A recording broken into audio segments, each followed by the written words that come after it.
अस्सलाम वालेकुम भाईजान, क्या हाल चाल है आपका? ठीक ठाक है। अच्छा तो भाईजान आज का व्लॉग मैं शुरू कर रहा हूँ सेकंड कप लाहौर से, जो बिल्कुल मॉल वन के साथ ही है। ये आप लोग पीछे देख भी सकते हैं। वॉचर स्टेक हाउस है, उसके बाद PIFD का वो डिज़ाइनर्स की शॉप है, वो है, सिनेमन है। मतलब 3-4 मतलब ये पूरी जो एक लाइन है ना, मार्केट बनी हुई है। यहाँ पे सारे ब्रांड्स यहाँ खाने पीने के, शॉपिंग के, आई गेस। तो आज मैं अपना व्लॉग यहाँ से शुरू कर रहा हूँ। सेकंड का बैठे हुए मेरा भाई भी यहीं पे बैठा हुआ था, और अभी वो मेरे ख्याल से कार्ड्स चार्ट लेने के लिए गया है। तो कार्ड्स लेके आता है तो उसके बाद देखते हैं, पत्ते शत्ते खेलेंगे और जो भी स्नैरियो होता है वो आपको साथ साथ बताएंगे। यहाँ से भी निकलना है, और हो सकता है कि आज भट्टी साहब की तरफ चक्कर लगे मेरा, मैं भट्टी साहब की तरफ जाऊँगा, उनको भी आप सबसे मिलवाऊँगा। फ़िलहाल तो आज आपका भाई काफ़ी यार थोड़ा सा अपसेट है, एनर्जी लेवल भी वो नहीं है, लेकिन फिर भी व्लॉग कर रहा हूँ कि व्लॉग करना ज़रा ज़रूरी है, आप लोगों से वादा जो किया हुआ है। बहरहाल अभी ये है कि कोई कॉफ़ी शॉफ़ी पीते हैं, फिर आपको मिलते हैं। ये भाईजान मटका चाय बन रही है यहाँ पे माशाल्लाह डिसॉम के अंदर। ये भाईजान कैंट के अंदर है डिसॉम का बारबेक्यू स्पॉट, और क्या बेहतरीन स्पॉट है। यहाँ का बारबेक्यू सबसे अच्छा और मज़ेदार होता है। बड़ी मज़े की जगह है भाईजान, मेरे पीछे पीछे आपको नज़र आ भी रही होगी। क्या मज़ेदार जगह है, क्या मज़ेदार जगह है यार, वाह। तो यार आज मैंने सोचा कि मैं सेकंड कप गया हुआ था, सेकंड कप से फिर मैं डिसॉम गया, डिसॉम जाने के बाद फिर लाहौर का मौसम बड़ा प्यारा हो गया है। तो मैंने सोचा कि यार अपने दोस्तों के साथ ना कुछ ऐसी कन्वर्सेशन की जाए, उनको कुछ ऐसा बताया जाए जिसके बारे में उनको बिल्कुल भी नहीं पता, या फिर लोग जो है ना वो लैक ऑफ एजुकेशन की वजह से इस तरह से लोगों के नौकर बने हुए हैं कि आपको समझ ही नहीं आ रही होती कि यार अब ज़िंदगी में आगे करना क्या है। तो बेसिकली आज की जो मेरी कन्वर्सेशन का मकसद है ना, वो ये है मेरी जान, जो प्राइवेट ऑफिसेज़ वाले हैं ना, वो आपका खून निचोड़ लेते हैं, वो आपको खा पी जाते हैं, वो आपको 70-80 हज़ार रुपये दे के आपका खून निचोड़ लेते हैं, वो आपको मारने पे आ जाते हैं इस तरह के, जैसे कि आप उनके नौकर ही बन गए हो 70-80 हज़ार रुपये में। तो बेसिकली द थिंग इज़, अगर आप कंटेंट क्रिएटर हो, दैट्स मीन आप कंटेंट क्रिएटर ही हो। आपने कैमरा चलाना है, उसके बाद आपने एडिट करना है, और आपने जो है अपनी वो पोस्ट है या वीडियो है या कोई भी क्लिप है या कोई रील है, वो आपने अपने मार्केटिंग मैनेजर को भेज देनी है। आपका मार्केटिंग मैनेजर उसको अप्रूव करता है, फिर उसके बाद वो उसको पोस्ट करता है, उसके कैप्शंस, हैशटैग्स, जो भी सब चीज़ें हैं वो खुद से डिसाइड करता है और ख़ुद से पोस्टिंग करता है। लेकिन हमारे यहाँ पे पाकिस्तान में प्राइवेट कंपनीज़ वालों ने क्या हाल किया हुआ है कि उनको ऑल इन वन बंदा चाहिए। एक ऐसा बंदा उनको मिल जाए, ऐसा नौकर उनको मिल जाए कि वो जनाब उनके डिज़ाइन भी करे, उसके बाद डिज़ाइन की स्ट्रेटजी भी बनाए, कंटेंट कैलेंडर भी बनाए, कंटेंट क्रिएट भी करे, फिर उसको एडिट भी करे। और उससे बड़ा मसला ये है कि आपका अपना सिस्टम होना चाहिए। कंपनी आपको सिस्टम भी नहीं प्रोवाइड करी। This is completely really bullshit. मतलब मैं तो ये कहूँगा कि यार अगर आप लोग फ्रेशली ग्रेजुएट हो और आप लोग कोई जॉब वगैरह ढूंढ रहे हो, तो always go and always look for influencers. जो अच्छे इन्फ्लुएंसर्स हैं उनके साथ काम कर लो, जो अच्छे यूट्यूबर्स हैं उनके साथ काम कर लो। वो आपको तंग नहीं करते, क्योंकि उनका मकसद ही सिर्फ कंटेंट बनाना होता है, और वहाँ पे आपको प्रोडक्टिविटी भी जो है वो अच्छी मिल जाती है। लेकिन यहाँ पे अभी मैं ना कुछ चंद ऑफिसेज़ हैं, मैं उनके नाम को अनाउंस नहीं करूँगा क्योंकि अच्छा नहीं लगता नाम अनाउंस करना। हो सकता है ज़रूरत पड़ने पे मैं उनके नाम किसी टाइम पे अनाउंस कर भी दूँ। लेकिन अभी रिसेंटली मैंने एक जो है ना वो मार्केटिंग कंपनी मैंने ज्वाइन की थी, आज से तकरीबन कोई 6-7 महीने पहले की बात होगी। तो मैंने ना यहाँ पे एक मार्केटिंग एजेंसी ज्वाइन की। अब मैं उसका नाम भी, मार्केटिंग एजेंसी का नाम मैं अनाउंस नहीं करूँगा, क्योंकि जो उसका ऑनर था वो मेरे साथ बहुत अच्छा था। ऐसे ही मैं कहूँ, मतलब स्टार्ट में मैंने जब कंपनी ज्वाइन की तो उनका जो एंथुसियाज़म था काम करने का और टीम को लेके चलने का, वो बहुत अच्छा था। तो मैं कंपनी का नाम भी अनाउंस नहीं करूँगा, और ना ही मैं CEO का नाम अनाउंस करूँगा, क्योंकि वो कंपनी बुरी नहीं थी और ना ही उसका ऑनर बुरा था। लेकिन उसका ऑनर जो था उसने ये हरकत की कि भाई पहले तो 1 महीना जो मैंने काम किया उसकी सैलरी मुझे मिली। 15 दिन जब मैंने कंपनी ज्वाइन की तो मुझे 15-16 दिन हुए थे ज्वाइन किए हुए, और फिर जो है वो न्यू मंथ स्टार्ट हो गया था, तो मुझे उसके कोई 47-48,000 रुपीज़ मिले। खैर मैंने कहा चलो ठीक है, नेक्स्ट मंथ इंशाल्लाह पूरी सैलरी आ जाएगी। अब वो जब नेक्स्ट मंथ उसका स्टार्ट हुआ ना भाई साहब, तो वो जनाब 15 से 15 हमारी सैलरी जो है वो अनाउंस होती थी, मिलती थी हमें। अब वो 15 तारीख को गुजरे हुए इतना टाइम हो गया कि भाई 16 गुजरी, 17 गुजरी, 18 गुजरी, 19, 20, 21, 22, मतलब इसी तरह करते करते 28 तारीख आ गई। 28 तारीख को मुझे सैलरी मिली मेरी, और मैंने जब उसको कहा, मैंने कहा इतना लेट सैलरी मिली है बॉस, तो सैलरी तो जल्दी मिलनी चाहिए यार, सैलरी के बगैर तो आप काम ही नहीं कर सकते। क्योंकि मुझे सैलरी मिलेगी, मैं फिर ही अपनी गाड़ी में या बाइक पे फ्यूल डलवाऊंगा, तो फिर ही मैं ट्रैवल कर सकता हूँ, फिर ही मैं ऑफिस आ सकता हूँ। खैर कर आके उन्होंने सैलरी तो मेरी क्लियर कर दी, लेकिन वो सैलरी मतलब मेरी बीच में 1 महीने की सैलरी तो डंप होगी ना, वो मुझे नहीं मिली। फिर क्या हुआ कि भाई मैंने एक और मुझे वो शूट्स पे भेजा करते थे। मैं 2-3 क्लिनिक्स को शूट कर रहा था। DHA फेज़ 6 में क्लिनिक है एक, फेज़ 8 में एक क्लिनिक है। उन दोनों क्लिनिक्स को मैं डील कर रहा था उसी कंपनी मार्केटिंग एजेंसी कंपनी के थ्रू। तो मैंने उनका शूट भी किया। वो मेरे सारे के सारे शूट्स, मेरा जितना भी कंटेंट था वो सारे का सारा जो है ना क्लिनिक्स के पेज पे पोस्ट होता रहा, और आज भी वो पोस्ट हो रहा है। जो मेरी बनाई हुई रील्स वहाँ पे पेंडिंग पड़ी हुई थी, जो कंटेंट कैलेंडर के अकॉर्डिंग हमने बनाई थी, वो आज भी पोस्ट हो रही हैं। लेकिन क्या कहा उन्होंने, मुझे टर्मिनेट क्या कह के कर दिया कि यार हमें आपका काम नहीं पसंद आ रहा, क्योंकि डिजिटल मार्केटिंग एजेंसी वालों के पास भाई पैसे ही नहीं थे। उन्होंने क्या किया कि उसके ऑनर को कनाडा जाना था तो वो कनाडा चले गए, और यहाँ पे अपनी पूरी टीम को उन्होंने 1 बाय 1 करके भाई फायर कर दिया।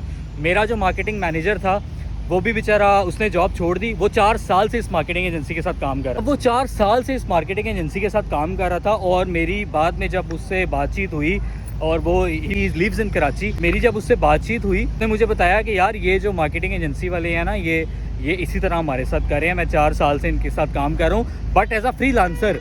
जब इनके पास कोई क्लाइंट आ जाता है तो ये मुझे बुला लेते हैं, और जब इनके पास कोई क्लाइंट नहीं होता तो ये मुझे कह देते हैं कि यार अभी आप ना कोई और सीन देख लो। मतलब दिस इज़ रियली पैथेटिक। तो मेरे सारे बहन भाइयों, मेरे दोस्तों, जो भी मेरा ये व्लॉग देख रहा है, और जहाँ तक मेरा ये व्लॉग पहुँच रहा है, इस मेरे व्लॉग को शेयर करो और हर उस बच्चे तक पहुँचाओ जो बच्चा इस कम्युनिटी से गुजर रहा है, जो बच्चा इस ट्रॉमा से गुजर रहा है, कि यार उस बेचारे के पास स्किल्स हैं, उसके पास एजुकेशन है, उसको बोलने का पता है, उसको काम करना आता है, और वो जो डिफरेंट कंपनीज़ है, प्राइवेट कंपनीज़ हैं, वो उसके टैलेंट को, उसके काम को, उसके टाइम को सिर्फ इस्तेमाल कर रही हैं। तो ये आप उन तक पहुँचाएँ ताकि हर उस बच्चे को पता चले कि हमने कोई ऐसी कंपनी अपने लिए डिसाइड करनी है, कोई ऐसी कंपनी चूज़ करनी है, अल्लाह से दुआ करनी है और अल्लाह से मांगना है। इस दुनिया में आपको कोई कुछ नहीं दे सकता, जो देना है आपको, जो कुछ करना है वो अल्लाह सुब्हाना व तआला नहीं करना है। तो ये मेरा व्लॉग हर उस बंदे बच्चे तक पहुँचाओ जो बेचारा इस टाइम पे जॉब ढूंढ रहा है, और उसको जॉब की रिक्वायरमेंट है, और उसको अच्छी कंपनी चाहिए, तो वो अपनी हसल पूरी करे और अल्लाह से मांगे, तो इंशाल्लाह वो बेहतरीन हो जाएगा उसके साथ। अल्लाह मियाँ उसका बेहतरीन करेंगे। खैर, बारिश अभी बहुत तेज़ हो गई है, आपको नज़र आ रहा होगा। बारिश का मौसम, लाहौर, बारिश माशाल्लाह बहुत अच्छी हो रही है। अब बस यहाँ से निकलते हैं, मैं भी ज़रा जाके बैठूँ। बाइक पे आया हूँ मैं, बाइक और हेलमेट भी गीला हो रहा है, और मैंने भी गीला ही होना है। आप लोगों को शर्म आनी चाहिए। आप लोग मतलब लोगों को इस्तेमाल करते हैं इस तरह से, उनका टाइम ज़ाया करते हैं, किसी को प्रोबेशन पे 3-4 महीने के लिए रखते हैं, ये कह के कि आपकी 3 महीने बाद जो है सैलरी बढ़ा के 1 लाख कर दी जाएगी या 1.5 लाख कर दी जाएगी, और वो इसी खुशफहमी में आपके साथ काम करते हैं। 3-4 महीने आप उनसे दबा के काम लेते हैं, और 4 महीनों के बाद जो है आप उनको गुड बाय बोल देते हैं। I mean this is so bad. इस तरह किसी के साथ भी नहीं आपको करना चाहिए। इस तरह करके आपको कोई फ़ायदा नहीं मिलता, लेकिन क्या होता है कि अगले बंदे का दिमाग ख़राब हो जाता है। मेरा बहुत दिमाग ख़राब हुआ जब मैं मार्केटिंग एजेंसी से, मुझे अचानक एक शाम को टर्मिनेशन लेटर मिलता है, और मैं वो लेटर को पढ़ता हूँ और मैं कहता हूँ यार what is this bullshit. I mean seriously, मेरा काम इतना गंदा था। अगर मेरा काम गंदा था तो भाई ये क्यों पोस्ट क्यों हो रहा है मेरे पेज पे, मेरे जो क्लिनिक्स को मैं डील करता हूँ उनके पेजेस पे। या बुलशिट यार, क्या मसला है लड़की। अच्छा खैर, मक्खियाँ बड़ी तंग कर रही हैं भाई। आज आप लोग कह रहे होगे कि उस्मान जो है वो इतनी डायरेक्ट बातें क्यों कर रहे हैं, तो वो डायरेक्ट बातें इसलिए कर रहा हूँ कि शुक्र है अल्लाह का, अल्लाह ताला कभी भी अपने बंदों को उनकी वुसअत से ज़्यादा तकलीफ़ नहीं देता। तो अभी पिछले कुछ चंद दिनों से मैं बहुत ज़्यादा परेशान था, अच्छी जॉब नहीं थी मेरे पास, और वैसे भी आपके भाई की शादी है दिसंबर में। तो अल्लाह ताला ने मुझे आज अल्हम्दुलिल्लाह एक इतनी अच्छी अपॉर्चुनिटी दी है, जिसको मैं अवेल करने जा रहा हूँ नेक्स्ट वीक से। आप लोगों की दुआओं से और अल्लाह ताला के फजलो करम से शुक्र अल्हम्दुलिल्लाह बारिश भी शुरू हो गई है। बारिश में कंटेंट बनाने का तो मुझे मज़ा भी बड़ा आता है। और वाह, आप लोग देख भी सकते हैं क्या मज़ेदार मौसम हुआ है इस टाइम लाहौर का। तो क्या मज़ेदार मौसम है, माशाल्लाह माशाल्लाह भाईजान। खैर, बातचीत में आपसे ये कर रहा था कि ये है हमारे पाकिस्तान की प्राइवेट कंपनीज़ के डार्क सीक्रेट्स, जो कि बहुत सारे हमारे जो फ्रेशीज़ बच्चे हैं, जेनजीज़ हैं, उन बेचारों को नहीं पता। यूनिवर्सिटी से पास आउट होते हैं, अभी रिसेंटली 2026 चल रहा है, अगस्त का महीना चल रहा है। हमारे काफ़ी सारे बच्चे यूनिवर्सिटी से पास आउट होते हैं and they run for jobs, internships, के यार हमें कोई अच्छी इंटर्नशिप मिल जाए, किसी अच्छी जगह अच्छे इंस्टीट्यूट में हमें जॉब मिल जाए। लेकिन ये जॉब्स वाले आपका खून इतना नहीं छोड़ते हैं और आपको पे कुछ भी नहीं करते, लिमिटेड सी पे आपको देते हैं इंटर्नशिप पे। और जो बैचलर्स डिग्री होल्डर हैं, जिनका एक्सपीरियंस अच्छा है, उनको भी ये लारा लगा देते हैं कि अच्छा पे करेंगे, लेकिन देते नहीं हैं ये। बड़े ही मतलब मेरे मुंह में ऐसी ऐसी बातें आ रही हैं, लेकिन मैं अब ऑन एयर ये बातें सारी कह नहीं सकता, अच्छा नहीं लगता, मेरी अपनी इमेज ख़राब होती है। लोगों को तो वैसे जेन्युइनली कोई फ़र्क भी नहीं पड़ता इन सब चीज़ों से। खैर, अभी ये है कि ये डार्क सीक्रेट मैंने आपसे शेयर करना था और मैं टाइम ढूंढ रहा था कि यार मैं कब अपने बहन भाइयों के साथ, अपने दोस्तों के साथ जो है ये सारी बातों को डिस्कस करूँगा। अभी ये है कि मैं इस टाइम हूँ लाहौर कैंट में, और यहाँ से मैंने निकलना है, घर जाके देखना है कि घर की क्या अपडेट है। फिर हो सकता है कि आज शाहजेब से भी मिलने के लिए जाऊँ, क्योंकि शाहजेब से मेरी 2 दिन हो गए शायद मुलाकात नहीं हुई। तो वो कह रहा था कि भाई व्लॉग भी बीच में ही रह गया, तो आजा मिल ले यार। व्लॉग तो मेरा खैर रेगुलर ही चल रहा है, लेकिन भट्टी से मिलना ज़रूरी है। अब मेरे ख्याल से भट्टी भी आप लोगों का दोस्त बनता जा रहा है। तो ये है कि बस अभी यहाँ से फ्री होते हैं और इसके बाद चलते हैं फिर भट्टी की तरफ, और अगली जो भी अपडेट होती है फिर आपको दिखाते हैं। जी भाईजान, भाई आपका आ गया है भट्टी साहब के पास उनसे मिलने के लिए। भट्टी वैसे बहुत ही इंतहाई बगैरत किस्म का इंसान है, मैं आपको बताऊँ। मैं इससे बड़ा प्यार करता हूँ, लेकिन अफसोस की बात है कि ये जो है ना मेरे साथ 2 नंबरियाँ करता है। हाँ जी भट्ट साहब, किधर खड़े हो आप? यार हम फिलहाल तो ब्रॉडवे पे खड़े हैं, लेकिन बात पता है क्या, मैंने कोई 2 नंबरी नहीं की। जिस दिन मैं 2 नंबरी करूंगा ना, उस दिन तेरे को पता लगेगा। नहीं तू बहुत, तुझे पता है तू क्या करता है? इन पंजाबी में कुछ कहूँ मैं? नहीं कुछ नहीं कहना, पंजाबी में गालियाँ नहीं देनी, बाकी जो मर्जी बकवास कर। हाँ, पंजाबी च कहते ने कि बाबा जी जिदों अगला छड़ दे। तू फिर गंदी बातें करने लगता ना तो ऑडियंस तुझे ही बुरा कहेगी, मुझे किसी ने कुछ भी नहीं कहना। उन्होंने मुझे तो कहना यार ये अच्छा शरीफ बंदा है। देखो मैंने गाली नहीं दी ना, मैंने कोशिश की, मैंने सिर्फ स्टार्ट किया। ठीक है, तो वो स्टार्ट लेना भी तो बुरी बात है ना भट्ट साहब। स्टार्ट लेने में मुझे ये बताओ कि कल जब तुम्हें मैंने कहा कि ब्रॉडवे खड़े हो जाओ, तो तुम ब्रॉडवे से क्यों गए? हाँ, मैं पूरा आधा घंटा इंतजार कर रही है। तो क्या हो गया अगर तुमने आधा घंटा वेट कर लिया? इंटरनेट था ना, मतलब कि कुछ और कॉल करने का पैकेज था, मैं क्या करता। तुझे आवाज कराई थी कि जब आ रहे हैं तो फिर आ रहे हैं ना। इसका मतलब ये नहीं है, मैंने तुझे पहले कहा कि तुम ब्रॉडवे आ जाओ, हाँ मैं फिर आऊंगा, यही बात। मैं पहले ब्रॉडवे आया, तुम नहीं थे। मैं पहले ब्रॉडवे आया, तुम नहीं थे, क्योंकि मेरे पास नेट नहीं था। मैंने पौले को घर से पिक किया, उसके बाद फिर मैं तुम्हें दोबारा लेने के लिए आया। मैंने तुम्हें कहा मैं हमजा पे खड़ा हुआ हूँ, मैं चीज़ें लेके आ रहा हूँ, तो तुम ब्रॉडवे पे मेरा वेट करो। तुमने कहा भाई मेरे पास नेट नहीं था, मैं अब घर जा रहा हूँ, और तुम यहाँ से दफा हो गए वापस अपने घर। तो मेरा घर कौन सा कराची था? ये तो घर था भाई। तो मैंने उसके बाद तुम्हें फ़ोन कॉल की, तुमने वो भी नहीं उठाई। सर मैं आपको एक बात बताऊं, आप जितने भी लोग भट्टी से प्यार कर रहे हैं या इसको इसकी वजह से सपोर्ट कर रहे हैं ना, तो इन गंदियां गालां कटनियां ने कमेंट बॉक्स से, क्योंकि यह बंदा दोगला है। दोगला मैं तेना केड़ी दोगलापंती कर यही कि तू इधर आया और तूने मेरा वेट नहीं किया। अब तो हर बात ऑडियंस को पता चलेगी। आधा घंटा इंतजार किया, इससे ज्यादा क्या करता मैं? आधा घंटे में तूने क्या वेट किया मुझे ये बता, जब मैं मुझे तो मिला ही नहीं है। ये जिस जगह पे ये खड़ा हुआ है ना, क्या खड़ा हुआ है? रिवो खड़ा हुआ है। हाँ, रिवो की जगह पे मेरा भाई खड़ा हुआ था, यहाँ पे खड़ा हो के इधर एक गार्ड था, वो मेरी शक्ल को बार बार देखी जाए कि भैंस की तुम्हें पता नहीं कोई चोरी करना आया। अच्छा भैया, यहाँ पे एक तीसरा बंदा भी मौजूद है, लेकिन उसकी तरफ हम कैमरा नहीं घुमा सकते क्योंकि थोड़ा सा कॉन्फिडेंशियल है। लेकिन बाकी भट्टी यहाँ पे खड़ा हुआ है, और ये बस मेरा इससे यही गिला है। और बल्कि आप लोग कमेंट सेक्शन में इसको बताना है आपने कि थोड़ी सी शर्म खा ले, थोड़ी सी शर्म किएगा दी गोली। बताइएगा कि ये भी थोड़ी सी खा ले। मुझे उन सबको पता है कि मैं कितना अच्छा बच्चा हूँ, मैं जो बात करता हूँ एक्यूरेट करता हूँ। अलबत्ता आहिस्ता आहिस्ता बेटा जब इनसे तेरी दोस्ती बनेगी ना, फिर तूने भी ऐसे लाइन पे सीधे हो जाना है। ले भाईजान, अभी ज़रा एक छोटी सी एक्टिविटी है। हम ज़रा ये ग्लोरिया जीन्स आपको नज़र आ रहा होगा, ग्लोरिया जीन्स की लाइटें बंद हैं।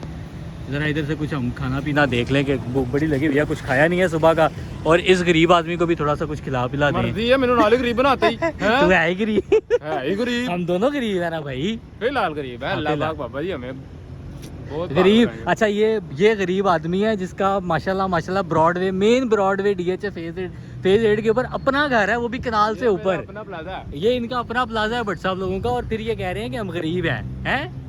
शक्ल से लगते हैं थोड़े से गरीब, लेकिन एक्चुअल में है नहीं है यार। नहीं यार, ले भाईजान, अब जरा थोड़ी सी वो एक्टिविटी। घर वाले गरीब नहीं है भाई, हैं? सिर्फ मैं ही गरीब हूँ, मेरे घर वाले गरीब नहीं है। तो घर वाले भी तेरे ही हैं। नहीं क्यों बाहर वाले आंदे ने? देखो बात वो कहते हैं ना कि पैसा वो होता है जो आपका अपना हो, हाँ। ये घर वालों का है। घर वाले दें ना दें ये उनका है। हाँ ये तो है, वैसे घर वाले चीज़ दें या ना दें ये नहीं की बात है। ले भाईजान, खैर अभी हम ज़रा ग्लोरिया जीन्स से चक्कर मार के आए और उसके बाद फिर आपको मिलते हैं। बटी ग्लोरिया जीन्स जाते जाते स्मोक अप से क्या लेके आ गया? ठंडी कोक, पेप्सी, ठंडी पेप्सी लेके आ गया। बट साहब कैसी लगी आपको? मजेदार भाई, मज़ेदार लगी है। वो कहते हैं something is better than nothing. भाईजान यू हैव नथिंग और you have better than something.